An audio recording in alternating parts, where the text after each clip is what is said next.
páginas de aventuras se despliegan mil historias, superhéroes las figuras, en la mente mil memorias, villanos y héroes luchan en combate sin cesar. Cada viñeta es un mundo que nos hace imaginar. Ven y escucha Alcon Comics, donde la arte siempre brilla. Ven y escucha lo independiente, con pasión y maravilla.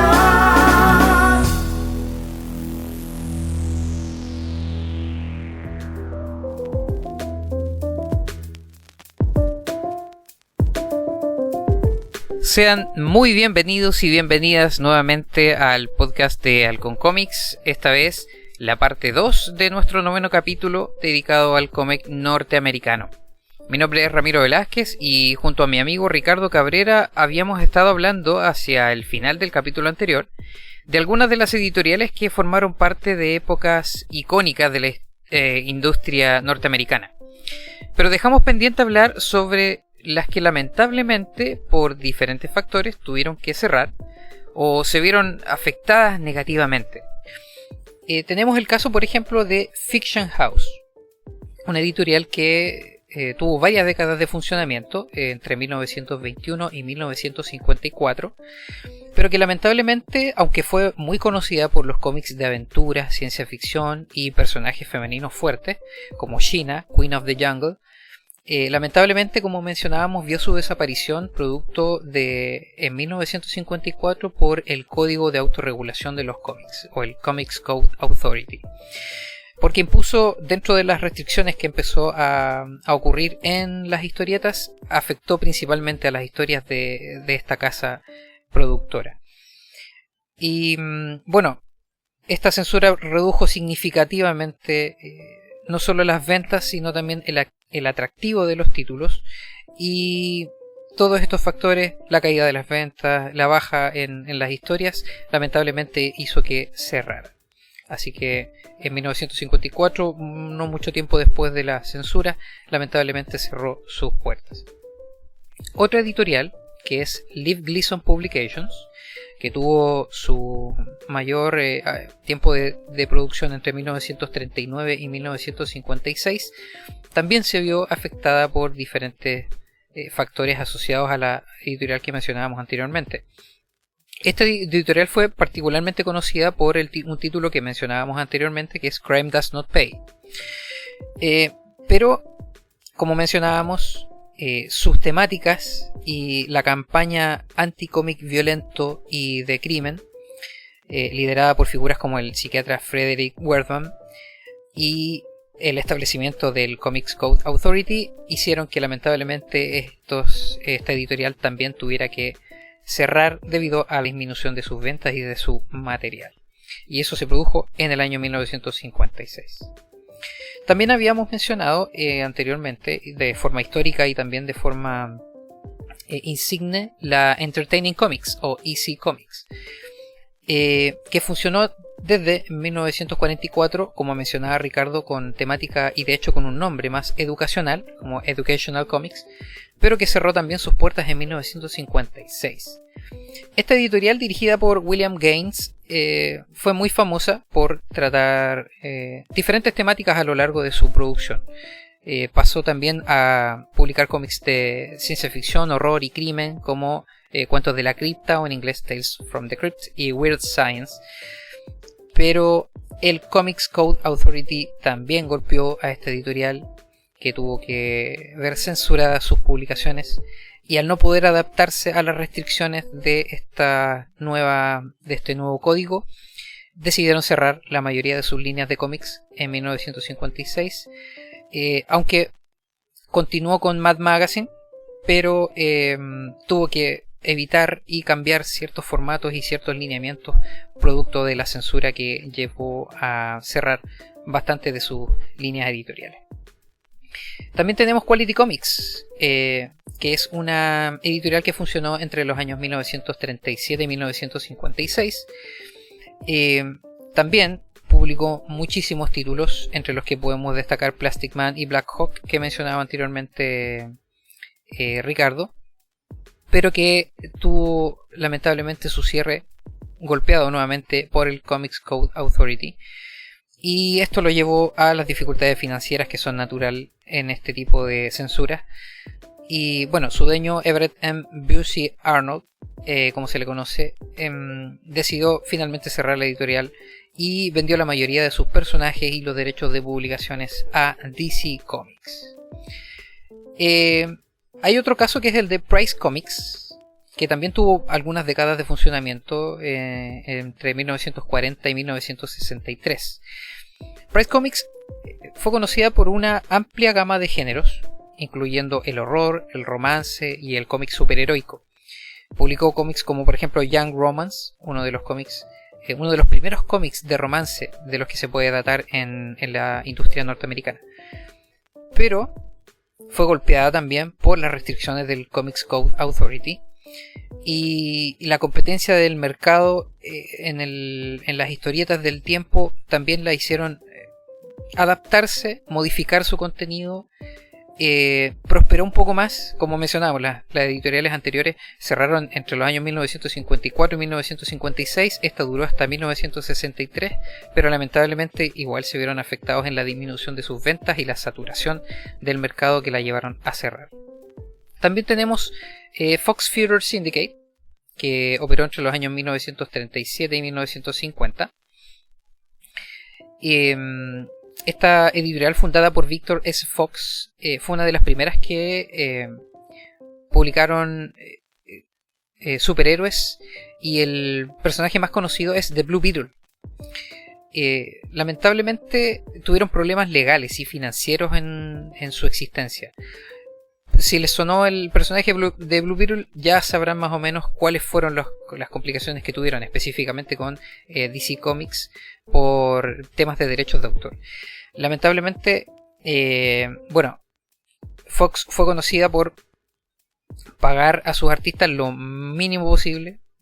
Tuvo prácticas empresariales bastante agresivas y lamentablemente el entorno laboral se hizo insostenible. Finalmente, por derivados de esos problemas, los problemas financieros y la bancarrota llevaron a que en 1950 cerraran, teniendo una corta data de trabajo y publicaciones. También está St. John's Publication, una editorial de la que hablaba Ricardo anteriormente, que duró desde 1947 a 1958, conocida por los 3D Comics, los primeros cómics en 3D, y también por sus cómics de romance como el que se mencionaba, Teenage Romances.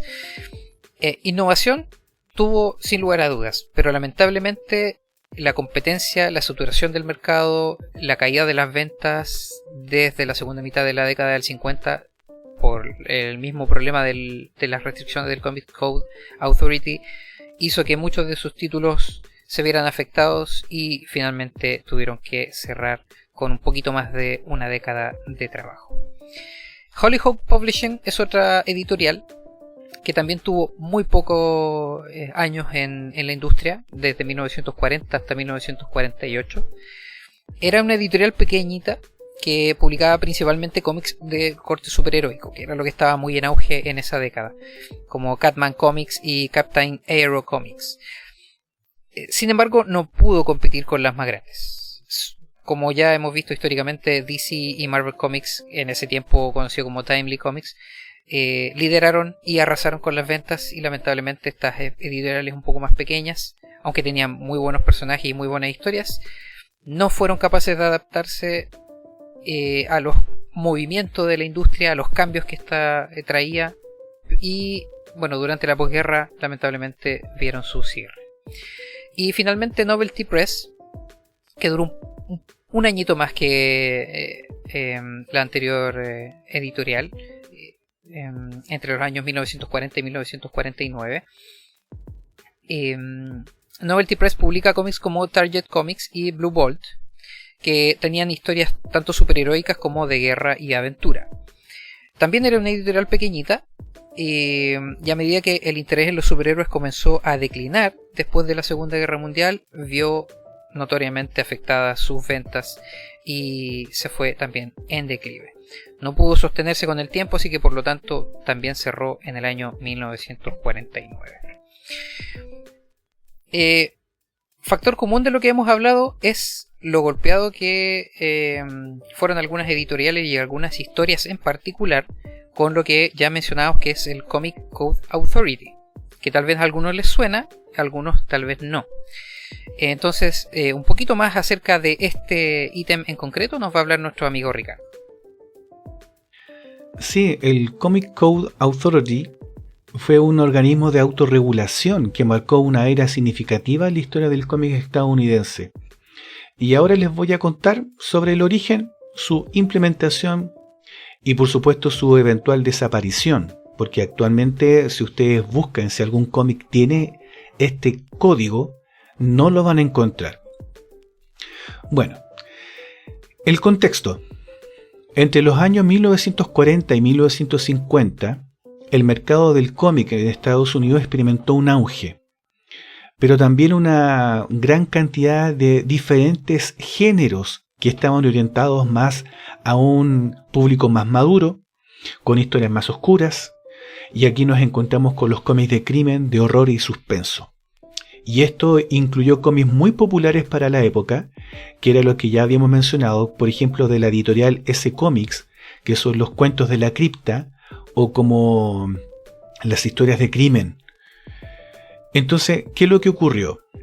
A raíz de estos tipos de cómics que nos mostraban escenas de horror, de crimen, de suspenso, la preocupación social comenzó a aumentar, porque los padres, los profesores o maestros y los líderes comunitarios de esa época empezaron a ver o empezaron a sugerir que el efecto que tenían estas revistas sobre los jóvenes podría ser muy grande hasta el grado en que ellos podían llegar a participar de las cosas que estaban viendo.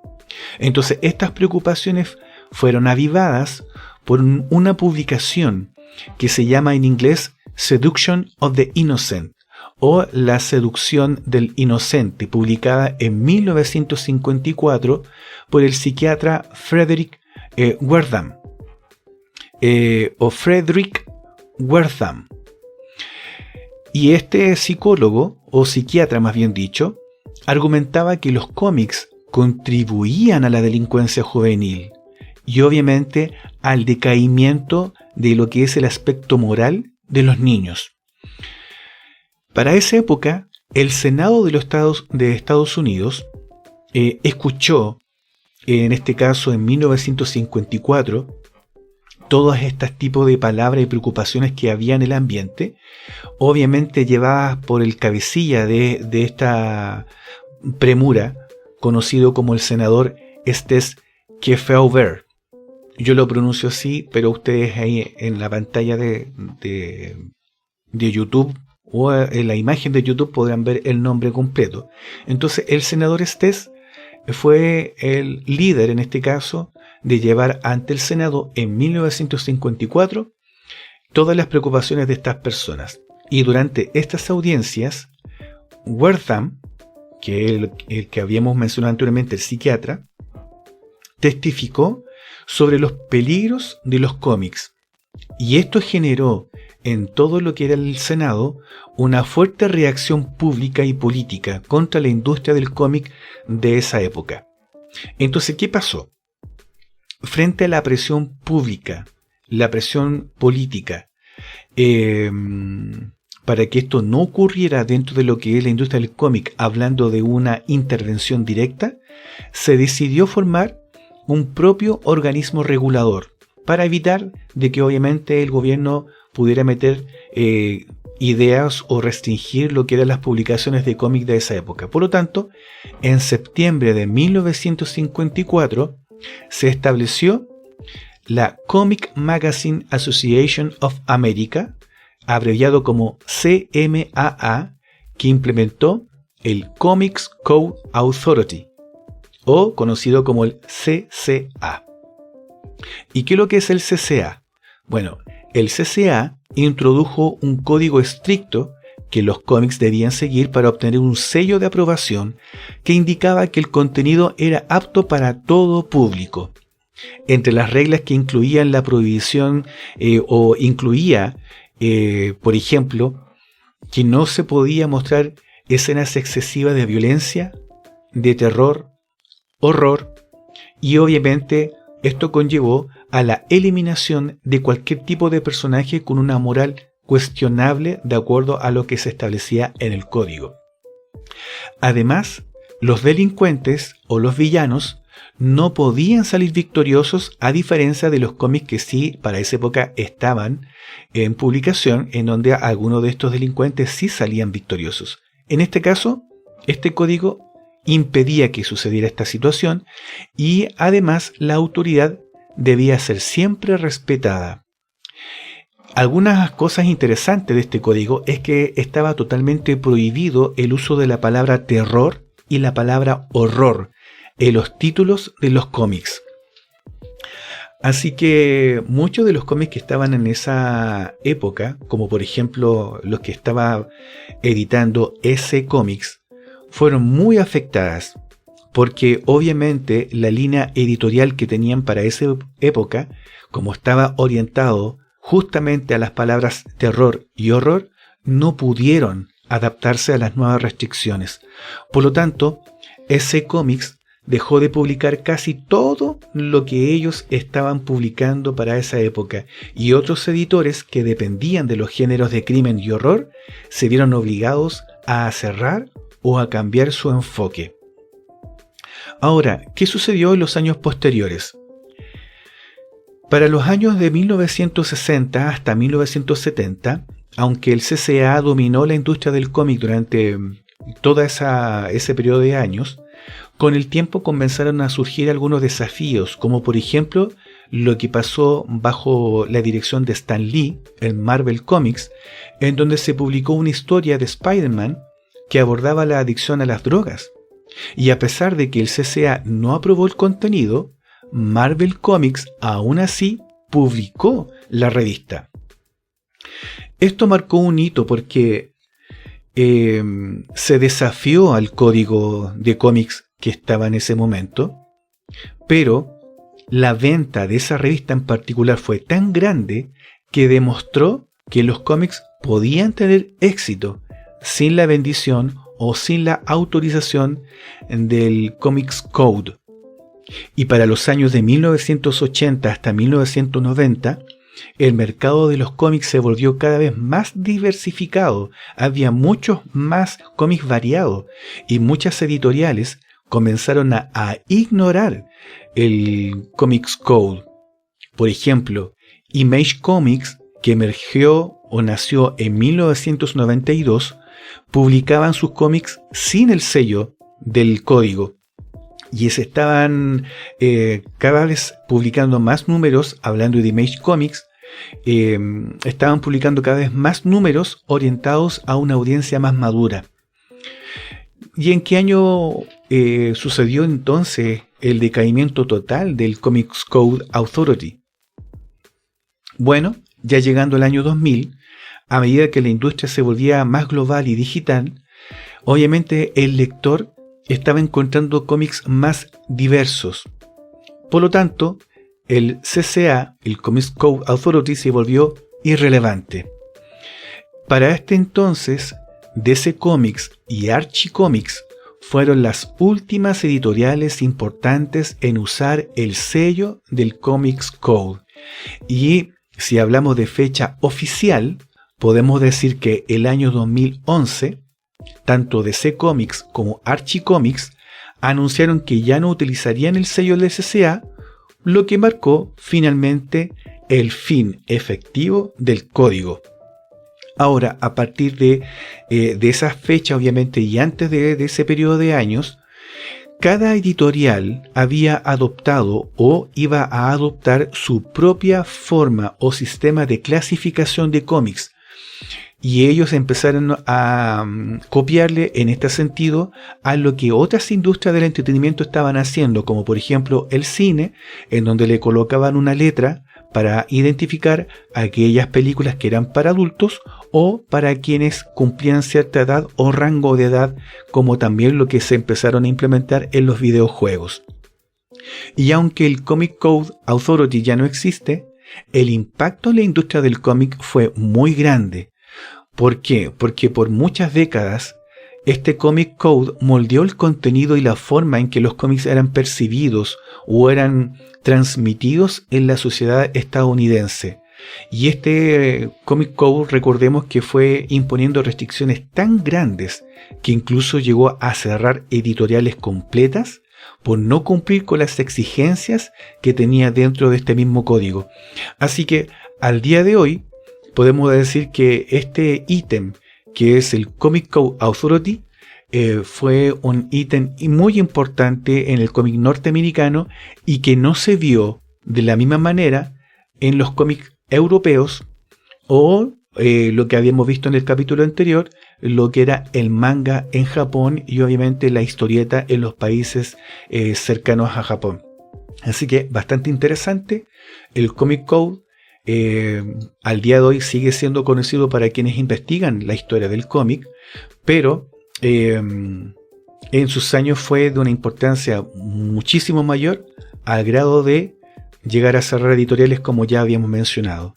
Pero hablando de este mismo ítem, hablando de lo que son, por ejemplo, la historia del cómic norteamericano, a diferencia del cómic en otros lugares, encontramos algunas cosas que nos puedan llamar la atención. Ramiro nos va a comentar la diferencia entre el cómic norteamericano con lo que es Europa y Japón. Así es, justamente como mencionaba nuestro amigo Ricardo, hay todos los aspectos que mencionamos anteriormente, aspectos históricos y aspectos significativos con respecto al origen y desarrollo de la industria del cómic en Estados Unidos. Trae también a colación las comparaciones entre los diferentes mercados que hemos estado analizando también en los programas anteriores a este. Entonces esto vendría siendo un tipo de comparación y también un poco de cierre, entre comillas, de los análisis que hemos hecho de la industria franco-belga, japonesa y en este caso de la industria norteamericana.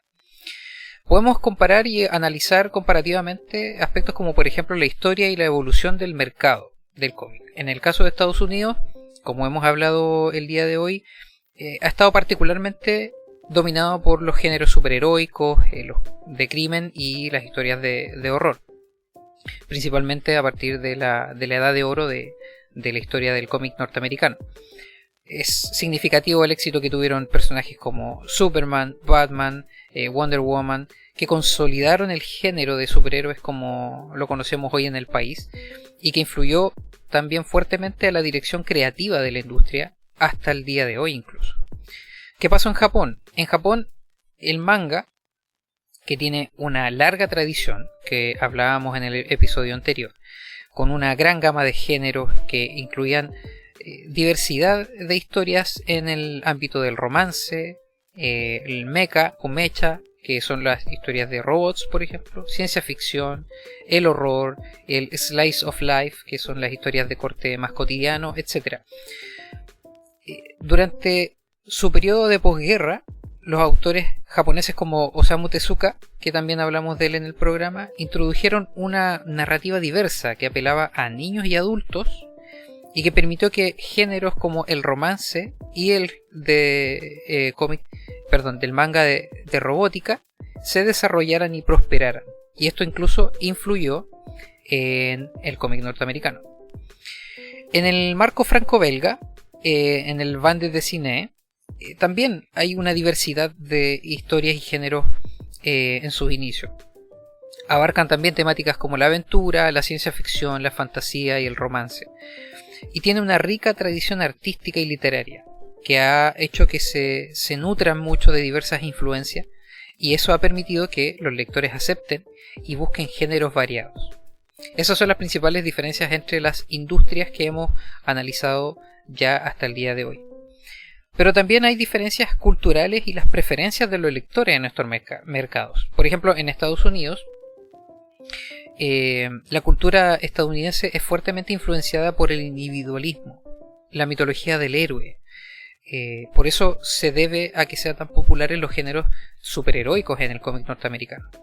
Aunque obviamente hay público para los diferentes géneros como el romance y la ciencia ficción, en sí, como lo percibimos a día de hoy, no ha logrado el mismo nivel de éxito que tiene el cómic superheroico. Además, la percepción que tienen los cómics principalmente son para jóvenes, y principalmente este campo etimológico ha limitado la expansión de otros géneros que podrían atraer a audiencias más adultas. En el caso de Japón, el manga es un medio aceptado para todas las edades y géneros. En ese sentido es más transversal la masificación de su contenido. Las publicaciones van dirigidas a diferentes grupos demográficos, como habíamos analizado anteriormente con el shonen, el shoujo, el seinen, etc. Y esto ha permitido que los géneros de romance, el mecha, se desarrollen plenamente y que haya una audiencia más definida y clara para cada tipo de historia. Por ejemplo, el género mecha, el género de los robots, ha sido particularmente popular debido a sus temáticas de guerra, tecnología, aventuras más juveniles, y esto particularmente hace que resuenen las experiencias históricas y el imaginario colectivo en la cultura japonesa.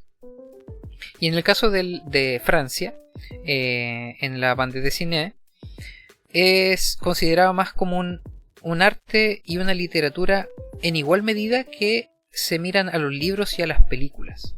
En este sentido es de forma artística más transversal y comparativa con otros tipos de arte, lo que ha permitido una mayor experimentación, que se acepten variedad de géneros y se contribuye mucho a la experimentación culturalmente hablando.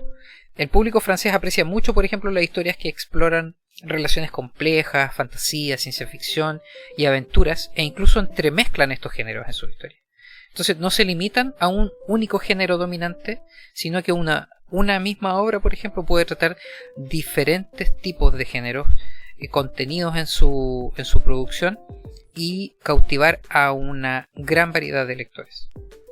Con respecto a la influencia en la industria y en los medios, en este sentido, si hablamos de lo que pasa en Estados Unidos, las grandes editoriales como Marvel y DC Comics tienen un control significativo en la industria. Aunque algunos no quieran aceptarlo, lo logran promoviendo principalmente el género superheroico y los títulos de cómics de superhéroes. Y este dominio ha hecho que otros géneros reciban menos atención y menos apoyo, y eso obviamente influye en las preferencias de los lectores. En lo que pasa, por ejemplo, en Japón y en Francia, en el caso de Japón, la industria del manga está más diversificada. Hay una multitud de revistas especializadas que publican diferentes géneros. Y por ejemplo, los mangas de romance, el mecha, como hablábamos anteriormente, Slice of Life, tienen espacios específicos donde ellos pueden prosperar. No hay uno que destaque por sobre otro, sino que cada género se puede defender por sí mismo en la industria.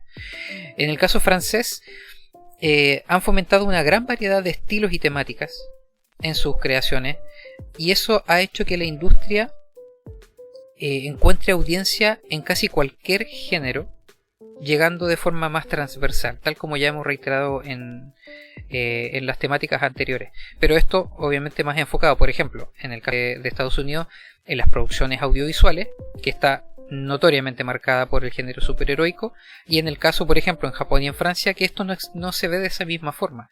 Hay una producción, una ida a la pantalla de una forma incluso casi como en su historieta, de forma muy transversal. También esto lleva a una estigmatización, y a la percepción social de las industrias. En el caso de Estados Unidos, por ejemplo, son considerados durante décadas los cómics como principalmente un entretenimiento infantil o juvenil. Obviamente en el último tiempo esta percepción ha cambiado, pero todavía persiste la idea de que ciertos géneros, como el género del romance, por ejemplo, son menos serios o menos interesantes, lo que limita su atractivo para un público más amplio. Y como veíamos en el caso de lo que ocurrió en la época del Comics Code Authority, eso también restringió lamentablemente el desarrollo de diferentes géneros, y tal vez es una derivación de lo que ocurre a día de hoy. En el caso de Japón y Francia, los mercados japoneses y europeos, son vistos más bien como medios culturales importantes, como medios culturales respetados, independientemente del género. En estos mercados y en estos países en concreto, hay una mayor cantidad de aceptación que permite que los lectores se sientan más libres para explorar diferentes tipos de historias, desde el romance hasta la ciencia ficción y fantasía. Por eso no es raro ver que, por ejemplo, en Japón y en Francia o en Europa en general, mismos lectores pueden gustar de diferentes géneros. Algo que lamentablemente, como hemos visto en el cómic norteamericano, se ve bastante poco. Tal vez en el último tiempo se ha diversificado un poco más, pero hay una estigmatización propia, lamentablemente, en estos mercados. Y hablando de la época más contemporánea, la evolución que ha tenido el cómic americano y las nuevas tendencias, sí se ha visto, y lo hemos notado incluso en las noticias de las que hablamos en el programa de hoy, la expansión que ha tenido el manga en el mercado estadounidense. Las últimas décadas el manga ha ganado mucha popularidad en Estados Unidos, trayendo consigo géneros que anteriormente no eran populares en el país, como el romance y el mecha, el género de los robots, como hablábamos anteriormente. Entonces la creciente aceptación del manga ha comenzado a cambiar las preferencias de los lectores, aunque el mercado de cómics estadounidense sigue estando predominado por el género superheroico, pero sí han tenido en el último tiempo una notable influencia de, en este caso por ejemplo, la industria japonesa. Y también con el tiempo ha habido una creciente diversificación dentro de los cómics estadounidenses, no solo en el público, sino también en la industria comiquera propiamente tal. Las editoriales independientes, por ejemplo, publican una mayor variedad de géneros, acercándose mucho a lo que hace la industria japonesa. Sin embargo, esta tendencia todavía es bastante, por decirlo de alguna forma, incipiente en comparación con la diversidad que encontramos en la industria japonesa y la industria francesa, como ya hemos mencionado. Ahora, volvamos un poquito a tocar temas de la historia del cómic y cómo fue algunos aspectos también influyendo en la industria y en el mercado propiamente tal, como por ejemplo lo que pasó en la posguerra. De esto también nos va a hablar nuestro amigo Ricardo. Sí, ya habíamos conversado o ya habíamos mencionado que la posguerra tuvo un gran efecto para lo que es la industria del cómic. Por ejemplo, si tocamos lo que pasó posteriormente a 1945, que fue el año en donde terminó la Segunda Guerra Mundial, vamos a ver que durante la guerra, claro que hubo un aumento bastante grande en lo que era el cómic de superhéroes, porque era una manera de hacer propaganda patriótica. Por ejemplo, los cómics de Superman, Batman y especialmente Capitán América luchaban contra enemigos que representaban a las fuerzas del eje, que en este caso era Alemania, Japón e Italia. Entonces estos cómics estaban orientados especialmente en reforzar la moral de los estadounidenses, de los soldados, y obviamente promovían el esfuerzo bélico, así como también todo lo que era el dibujo animado. Después de la Segunda Guerra Mundial, el interés en los superhéroes obviamente bajó. Entonces, como los estadounidenses ya habían alcanzado la victoria, los lectores se sentían menos interesados en historias de superhéroes. Y obviamente ya no interesaba tanto que lucharan contra villanos que emularan a esos personajes de estos tres países.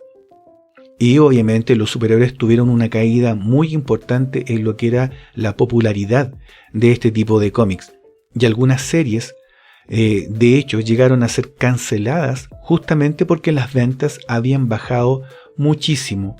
Y algunas personas lo comentan de esta manera porque el enfoque que se tenía antes del final de la guerra era animar a los soldados. Pero ya alcanzando la victoria, el enfoque en realidad se tenía que ir para un mundo en donde ahora estaba en paz. Por eso la demanda de los nuevos lectores de la posguerra empezaron a buscar en este sentido una variedad mayor a lo que era el género que se presentaba en ese periodo. Por lo tanto, Este periodo vio un auge en los cómics de crimen, de horror, de romance, de ciencia ficción, de westerns o de vaqueros, como se le conoce en algunos países de Latinoamérica, en donde reflejaban justamente estos nuevos intereses y obviamente presentaban las preocupaciones de una vida social en donde ahora se estaban enfrentando a lo que era retornar a la vida civil después de haber estado tantos años en una guerra tan grande como lo fue la Segunda Guerra Mundial. A partir de ahí empezamos a ver, por ejemplo, el aumento de los cómics de romance. Este creció significativamente después de la guerra, a medida que obviamente las historias de amor y las relaciones humanas estaban cada vez más a flor de piel por todo lo que se había vivido. Obviamente lo que era el mundo del cómic quería plasmar estas situaciones de los reencuentros y el final del conflicto bélico en lo que era la parte emocional. Por lo tanto, el cómic de romance comenzó a tener un auge bastante grande. Y de qué hablar sobre los cómics de corte de crimen y horror. Estos cómics también se vieron populares porque capturaban el miedo a la delincuencia y obviamente a lo macabro de lo que se estaba viendo en un mundo que había entrado en momentos de paz, pero que tenían el temor obviamente a las atrocidades que se habían visto en la guerra. Entonces estos cómics también empezaron a llamar la atención como una forma de escape mediante la imaginación a todo lo que se había vivido en la guerra. Aquí nos encontramos con algunos aspectos psicológicos y sociales, porque es muy conocido que la Segunda Guerra Mundial causó un trauma muy grande en una generación completa a nivel mundial. Y si hablamos sobre lo que era la sociedad estadounidense, obviamente no fue la excepción. Muchos de los jóvenes que habían luchado en la guerra volvieron con muchos traumas, con muchos daños físicos sobre ellos y un sentido de desilusión muy grande, porque ellos habían ido a pelear por su país pensando que las cosas iban a ser muy diferentes, y el ver la carnicería que significaba estar en la guerra, obviamente iban a volver a sus casas los que lograron hacerlo con un estado de ánimo muy muy bajo, y por lo tanto esto se vio reflejado en el contenido oscuro y cínico de muchos de los cómics que se empezaron a mostrar en la posguerra. Había una búsqueda de estabilidad emocional, estabilidad social, y esto también se vio reflejado en los cómics que se fueron presentando poco a poco después de la Segunda Guerra Mundial. Entonces, la popularidad de los cómics de corte de amor, de éxito personal y aventuras menos con orientación caótica, obviamente que iban a llamar la atención de manera mucho más poderosa que aquellos cómics que mostraban a superhéroes luchando contra estos enemigos que muchos de estos soldados vieron cara a cara en esos países tan lejanos. Y obviamente dentro de lo que era los cómics de crimen y horror, llegó un momento en que, aunque tuvieron un auge después de la posguerra, y aunque alcanzaron su apogeo en los años 50, finalmente empezaron a bajar de lo que era la audiencia, porque obviamente empezaron a ser cada vez más gráficos. Se estaban mostrando muchas historias de manera mucho más cruda de lo que se podía haber presentado en años anteriores, y esto provocó obviamente una reacción muy negativa a nivel social, porque muchas familias no querían que la juventud se entretuviera, especialmente ellos, con aquellas cosas que como adultos habían experimentado en la guerra, como por ejemplo el miedo a salir a las calles, la delincuencia, lo que era el uso de armas, el asesinato. Entonces, todas estas cosas, junto con los comentarios que fue entregado por el psiquiatra Frederick Wertham, que ya lo habíamos mencionado bajo el Comics Code Authority en 1954, provocó que se comenzaran a censurar todos estos cómics de la posguerra. Ahora, el declive de géneros diversos y el resurgimiento de los superhéroes vino justamente con esto.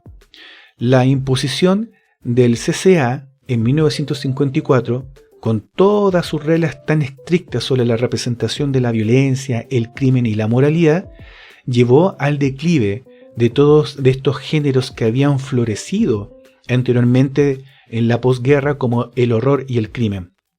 Y en cambio, aquellos cómics de superhéroes que en su tiempo habían dejado de ser tan llamativos y que eran obviamente más fáciles de adaptar a este nuevo código, comenzaron a resurgir en la década de 1960, y por eso nosotros comenzamos a ver justamente para los años 60 en adelante muchos de los cómics que específicamente creados por Marvel Comics comenzaron a llegar a una gran amplitud de personas de diferentes edades y razas, porque presentaban un tipo de historia mucho más ad hoc o mucho mejor relacionada con lo que era el código de cómic que estaba instaurado desde 1954. Y obviamente al tener ese tipo de código o ese sello de garantía para las familias, por supuesto que marcó para lo que hoy conocemos una edad dorada para los superhéroes desde 1960 en adelante, en donde se nos mostraron historias de personajes más complejos, más humanos, pero dentro de lo que eran las restricciones que se habían implementado con este código de cómics. Entonces, esto llevó al renacimiento del género, y desde esa fecha hasta el día de hoy, en Estados Unidos, cuando hablamos de cómics, por lo general, aunque no es algo estricto, cuando hablamos de cómics norteamericano, hablamos generalmente de el cómic de superhéroes, justamente por estos cambios tan repentinos y tan variados durante estos años.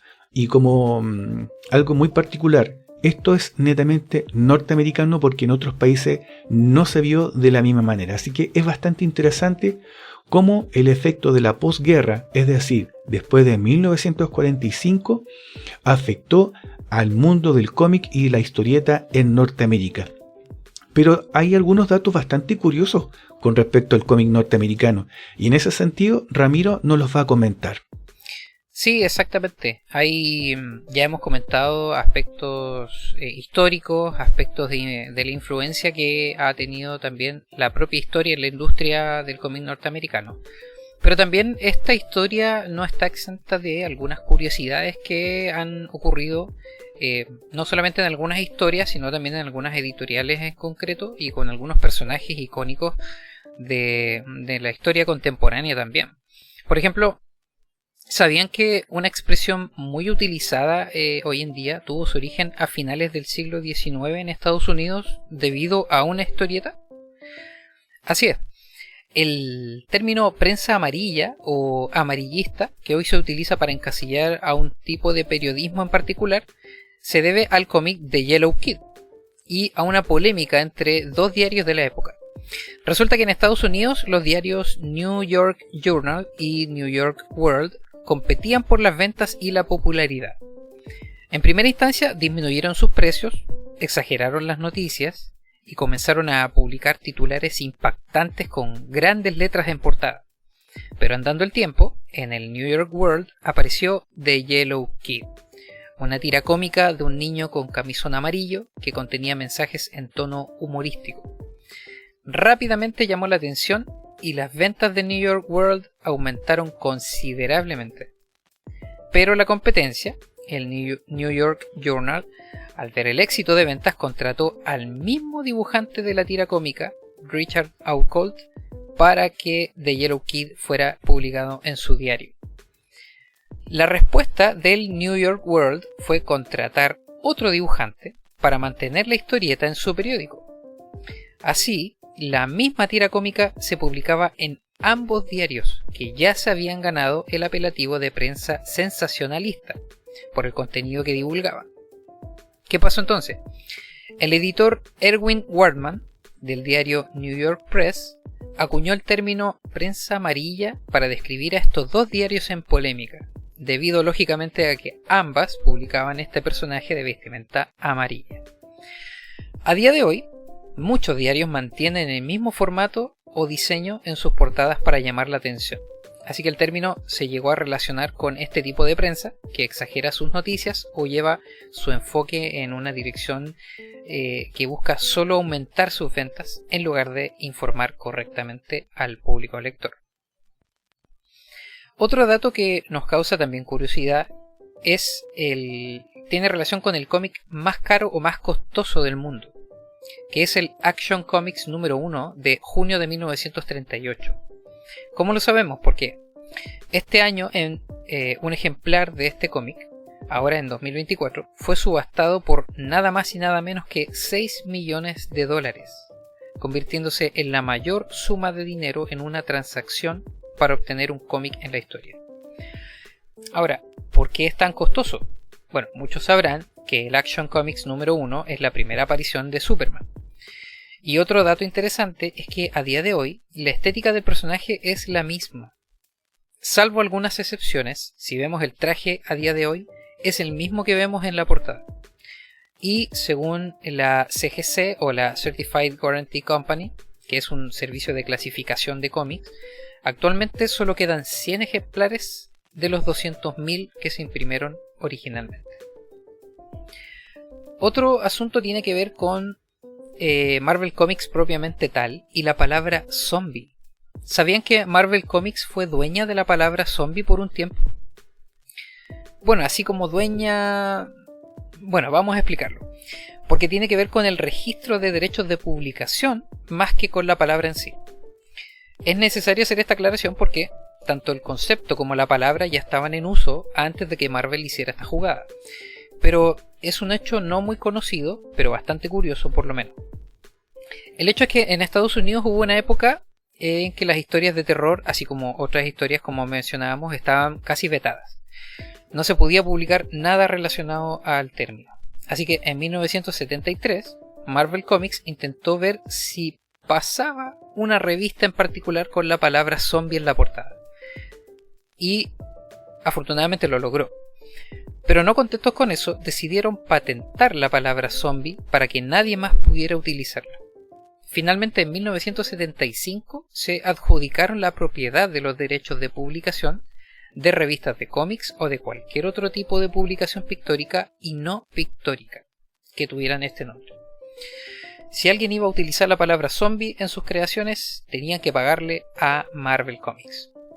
Además, si alguien usaba la palabra sin permiso, Marvel Comics tenía el recurso legal para perseguirlos.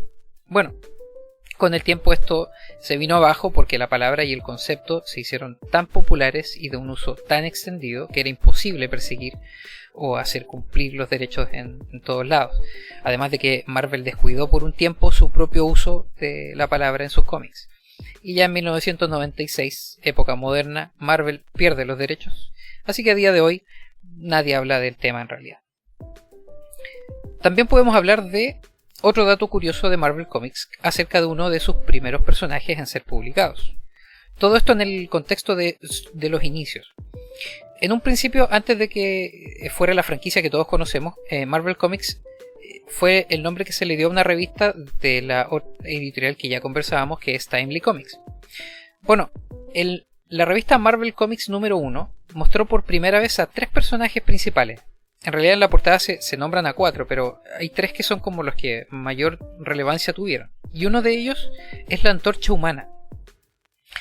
Pero este personaje no tiene nada que ver con el que vino después, miembro de los Cuatro Fantásticos, y que ahora en el cine será personificado por Joseph Quinn. El primer Antorcha Humana en realidad era un androide que tenía la capacidad de envolverse en llamas y controlar el fuego. Con el tiempo también se le dio una identidad, Jim Hammond. Además, el creador de este personaje fue Carl Burgos, que trabajaba en ese entonces para Timely Comics. Pero con el tiempo, sus historias no prosperaron, así que el personaje dejó de desarrollarse. Así es como en 1961 Stan Lee y Jack Kirby le dieron una nueva identidad y contexto a este personaje, haciéndolo humano y parte de los Cuatro Fantásticos que ya conocemos, asignándole el nombre de Johnny Storm y el resto, bueno, ya es historia conocida. Otro dato curioso, pero que lamentablemente hay detalles que no conocemos muy bien, es que en los 90 Michael Jackson, el rey del pop, quiso interpretar al Hombre Araña en el cine. Sí, así es. Michael Jackson era un fan reconocido del Hombre Araña, por lo que en un momento se le acercó a Stan Lee para llegar a un acuerdo y hacer una película del Hombre Araña con la intención de protagonizarla. Lamentablemente, el rey del pop se topó con una negativa. No hay muchos detalles de por qué se le negó adquirir los derechos para una película. Algunos sitios de internet intentan indagar en el tema, pero sin mucha información. Lo que sí se sabe por parte de un sobrino del artista es que había comentado en su círculo familiar que estaba dispuesto incluso a comprar la compañía con tal de lograr lo que se proponía. Bueno, está de más decir que esto no se concretó, pero hubiera sido un dato muy curioso, por lo menos. Y el episodio pasado hablábamos de una noticia que tenía que ver con una nueva edición que recopila las colaboraciones conjuntas entre Marvel Comics y DC Comics. No sé si se acordarán de eso. Esto nos recordó inmediatamente el primer crossover entre los superhéroes que estas dos casas editoriales contenían. Pero, ¿sabían que este no es el primer crossover entre estas dos editoriales? Antes de esta colaboración, Marvel y DC ya habían participado en una historia en conjunto. Resulta que hubo interés por hacer una adaptación al cómic de la película El Mago de Oz. Para 1975, los derechos de esta producción estaban en manos de Metro-Goldwyn-Mayer, pero ambas casas editoriales, Marvel y DC, estaban interesadas en la adaptación. Así que negociaron, conversaron, pero finalmente no llegaban a ningún acuerdo.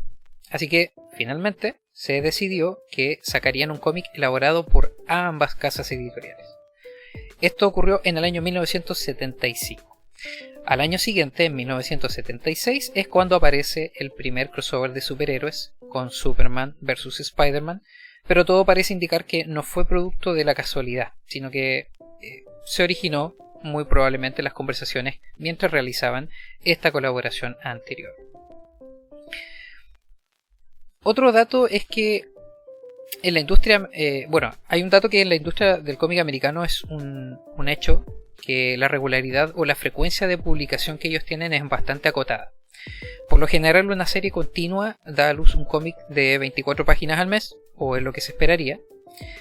Y esto quiere decir que si hay un equipo de trabajo, por ejemplo, de dibujante, entintador, colorista, rotulador, letrista, se espera que este equipo trabaje lo más rápido posible para llegar a la frecuencia esperada.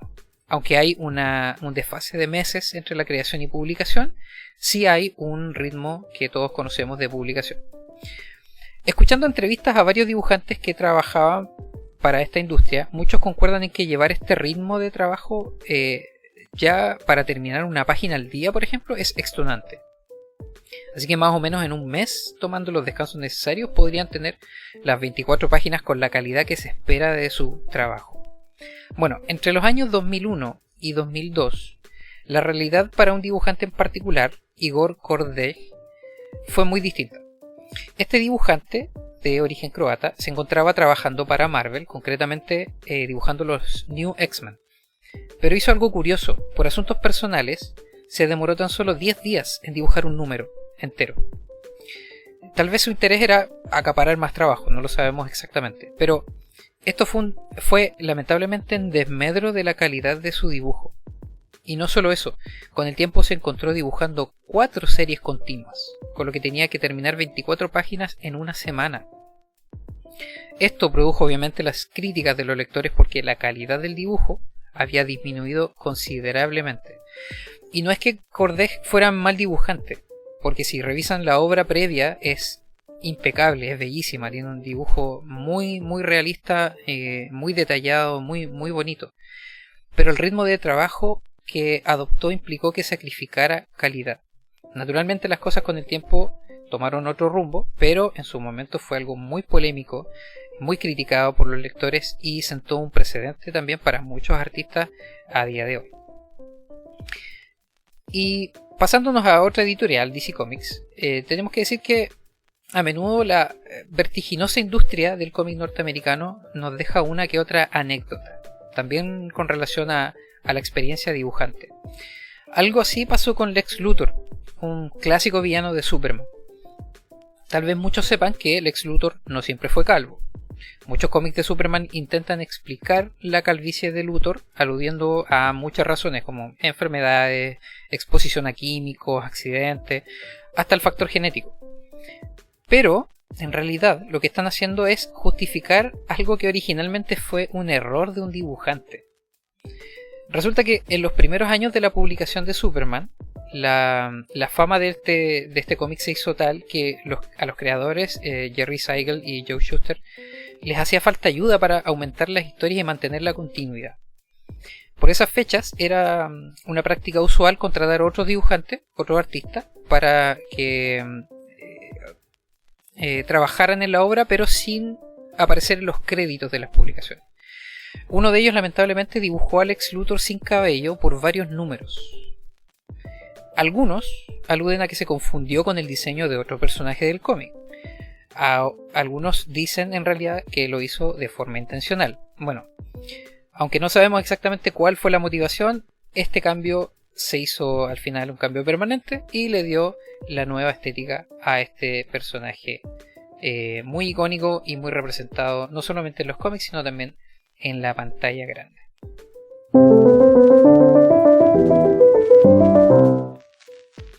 Bueno, hemos hablado en extenso de los antecedentes históricos de la industria del cómic, de los factores que han impactado en su desarrollo, en la aparición y caída de algunas editoriales, de los diferentes géneros y diferentes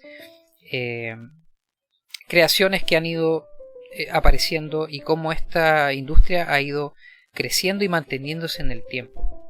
Pero ahora también queríamos hablar un poquito acerca de cuál es nuestra percepción y nuestros comentarios acerca de esta propia industria a día de hoy, en el momento en el que estamos viviendo, año 2024, y nuestros comentarios también al respecto.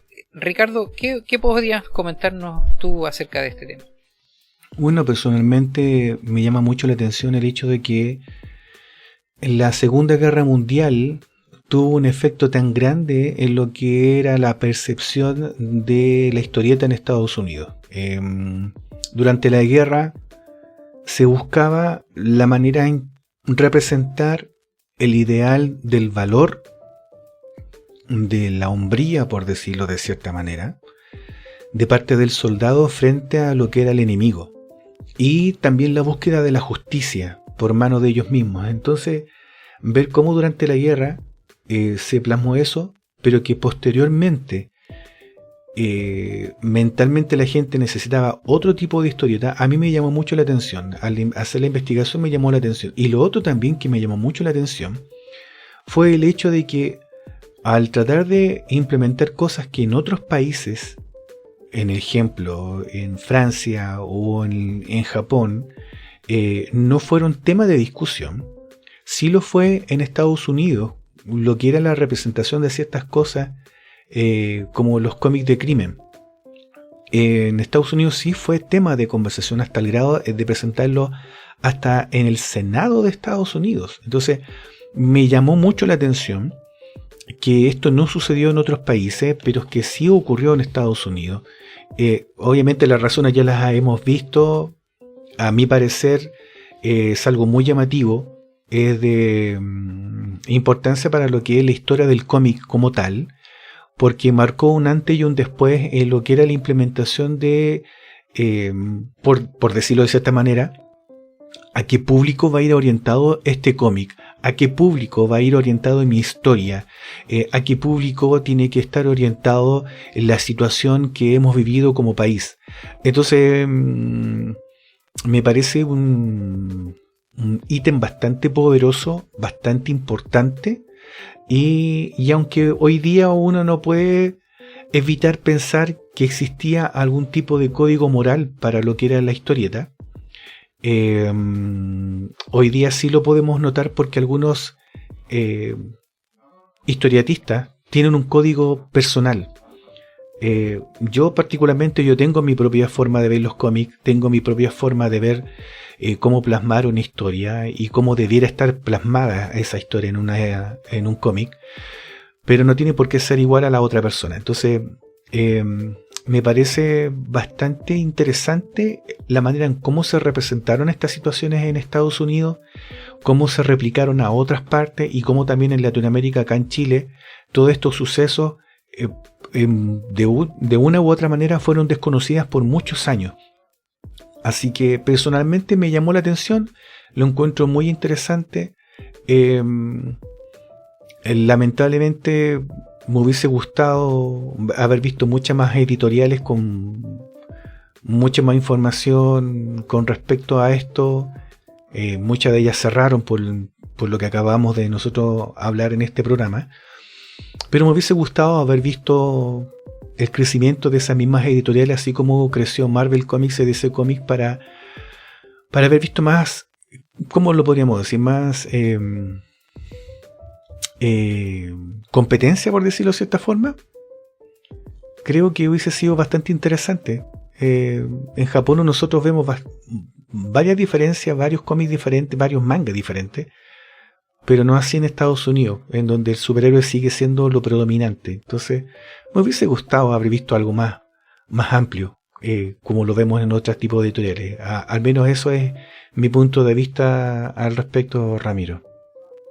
Sí, concuerdo mucho contigo en varios aspectos, sobre todo eso, lo que tiene que ver con cómo han manejado la industria y el mercado a día de hoy, comparándose ellos mismos con industrias como por ejemplo la japonesa, pero lamentablemente no hay aspectos en los que siento yo que han intentado copiar, pero en otros han intentado tomar distancia y lamentablemente no han visto fruto, como los aspectos que tú mencionabas.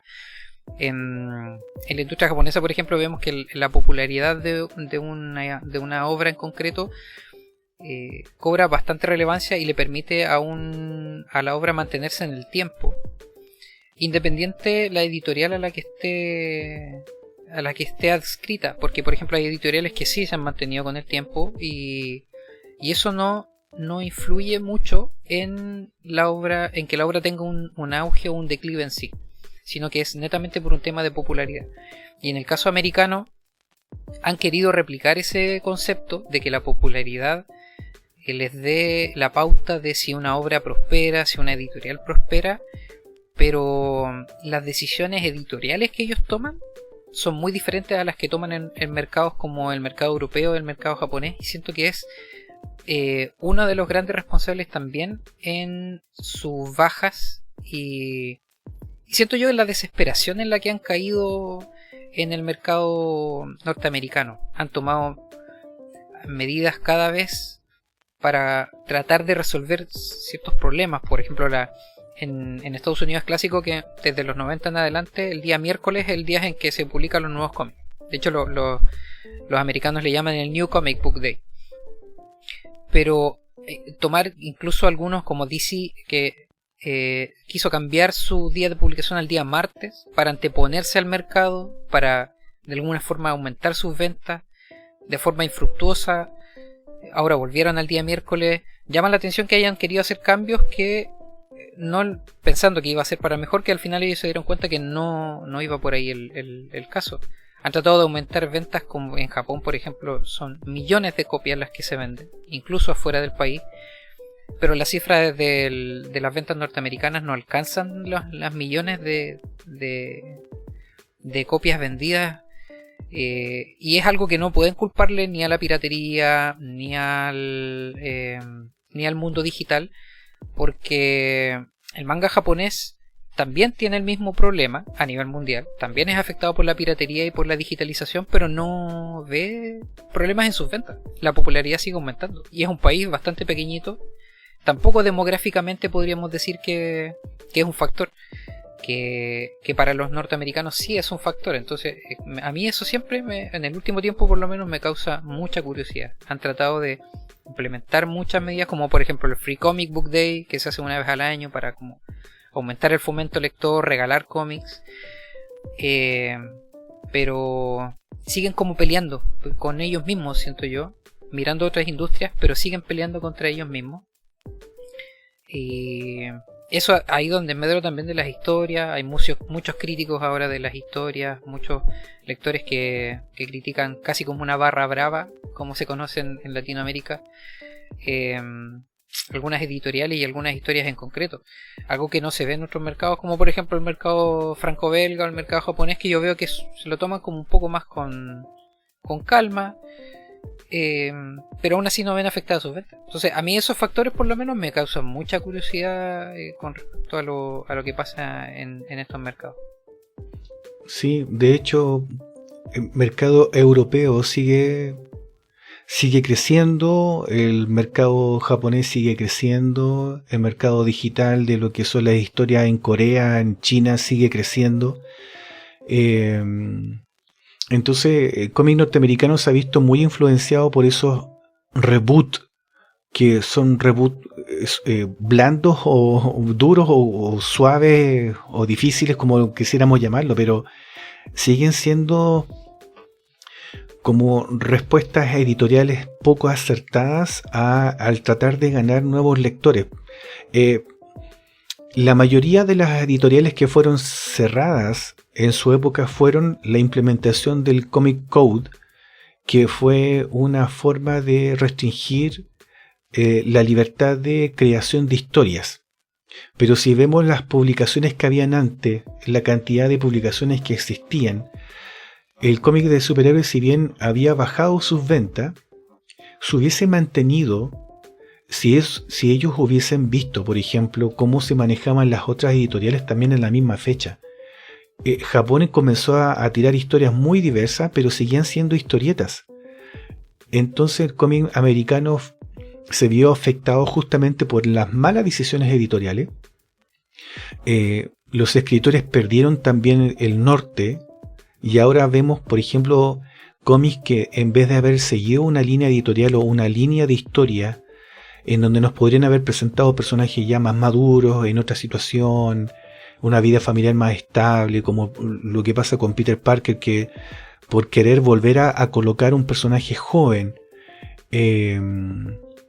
se perdieron eventos muy importantes dentro de la vida del personaje, y que al día de hoy ha provocado baja de ventas también de un personaje muy icónico de Marvel Comics. Entonces, todas esas malas decisiones ha llevado a que el lector finalmente decida buscar nuevas revistas, nuevas historias, y en este caso las historias japonesas y las historias francesas, en donde el escritor prácticamente es el dueño del personaje, por decirlo de cierta manera, tiene el control creativo sobre ese personaje, y vemos cómo va avanzando la historia y va cautivando al lector porque tiene una línea argumental que no se pierde.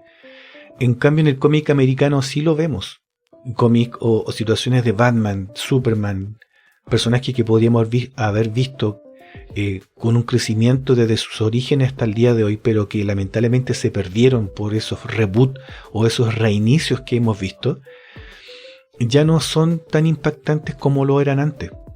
Recordemos, por ejemplo, que Barry Allen, uno de los Flash, perdió la vida al salvar al universo cuando se enfrentó a un villano dentro de lo que fue la serie de Crisis Infinita. Pero el volver a la vida, reiniciar la historia una y otra vez, volver a colocar un personaje en las mismas situaciones que ya vivió, hacen que sea aburrida la lectura. Y también se suma, Ramiro, algo que yo he notado también.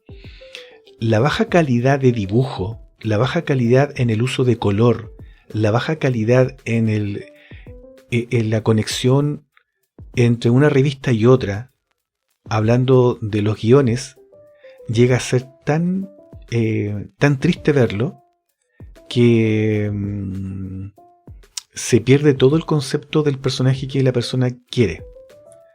Y eso es lo que no vemos en historias, por ejemplo, de Asterix y Obelix. Historias que uno puede pescar y leer y sabe cuáles son los personajes, cuál es el trasfondo de la historia, el contexto de la historia. Tintín, también los cómics de Moebius o manga de Akira Toriyama, los cómics los mangas de Naruto, que siguen una línea argumental que el lector va siguiendo vez tras vez y que no pierde esa línea, ni tampoco el dibujo. De hecho, el dibujo generalmente va aumentando en calidad porque el dibujante va agarrando más experiencia, pero no lo vemos así en el cómic norteamericano. Entonces, esas son las cosas que terminan afectando a los personajes, que terminan afectando a las editoriales y que finalmente terminan afectando al lector, que es el que va consumiendo día a día esas historias. Así que me llama la atención, pero también con una connotación de pena, porque lamentablemente editoriales que en su momento tenían revistas de muy alta calidad ahora ya no existen, simplemente porque no tuvieron la capacidad de tomar buenas decisiones o porque simplemente por decirlo de cierta manera, las decisiones que se tomaron a nivel social no fueron las mejores. Sí, tienes toda la razón y sí, eso, yo creo que la apreciación final que compartimos es de como una desazón, de una nostalgia, mezcla de melancolía y un poquito de pena también con, como mencionabas tú, historias tan icónicas que nosotros disfrutamos en nuestra niñez, en nuestra juventud y que a día de hoy, por ejemplo, si uno conversa con otras personas que también les gustan estas historias y que tal vez le guardan mucho cariño a estas grandes editoriales, pero que ven el trabajo de hoy como algo ya muy enredado. He escuchado también muy frecuentemente el comentario de que sienten mucho cariño hacia ciertos personajes, como mencionas tú, de las grandes editoriales y los universos que han elaborado, pero eso mismo ha hecho que en el último tiempo muchos lectores digan, ya estoy un poco perdido con lo que están haciendo, y pierden el interés lamentablemente en esfuerzos que están haciendo las editoriales por tratar de captar nuevamente el interés, pero lamentablemente no lo están consiguiendo. Entonces, como dices tú, da un poquito de pena, sobre todo también al mirar cómo funcionan las otras industrias y cómo siguen teniendo éxito por decisiones diferentes a las que se están tomando, pero claro, ese es como el sentimiento que queda de nostalgia, de pena y de ver cómo igual sorpresivamente la industria se sigue manteniendo, pero muy a duras penas, siento yo, muy a duras penas. No sé si tienes algo más que decir del tema. No, simplemente dar las gracias a los auditores por haber escuchado la historia del cómic o de la historieta norteamericana, aquellas cosas que influenciaron la historia de lo que conocemos hoy como el cómic norteamericano, y también cómo estas cosas finalmente llegaron a Latinoamérica y cómo influenciaron a muchos de los escritores y de lo que conocemos hoy día como cómic, porque a final de cuentas Norteamérica, con todo lo que vivió, tanto lo positivo como lo negativo, influenciaron a mayor o menor grado a lo que hoy día estamos viendo y lo que estamos consumiendo en lo que es la historieta latinoamericana y también lo que es el cómic a nivel mundial. Exactamente, así que sí, eso, agradecer mucho a nuestros auditores y finalizando ya el programa del día de hoy. Y también animándolos a comentarnos más acerca de este tema, cómo les toca a ellos, lo que se está viendo en la industria hoy en día, cómo les ha tocado a ellos también en su formación, si hay algunos dibujantes que nos están escuchando y lectores también que nos puedan contar en las redes sociales o en los comentarios cuáles son su parecer al respecto. Y aquí termina este episodio de nuestro podcast. Para el próximo tenemos algo diferente. Si vienen escuchando nuestros programas desde el inicio, en algún momento dijimos que cada cierto tiempo vamos a hacer programas especiales en un formato diferente, como ocurrió con nuestro especial de las Tortugas Ninja, por ejemplo. Siguiendo esa línea, para nuestro próximo episodio hemos decidido hablar en detalle y en extenso de la franquicia Transformers. Así es, vamos a hablar de los cómics, las adaptaciones, el merchandising y muchos otros asuntos y curiosidades de este ya universo que se ha ido formando con el tiempo. Franquicia además que nos lleva a la nostalgia con Ricardo y que compartiremos con todos ustedes. Así que muchas gracias nuevamente y será hasta la próxima. Que estén muy bien. Que estén todos muy bien y nos vemos para la próxima.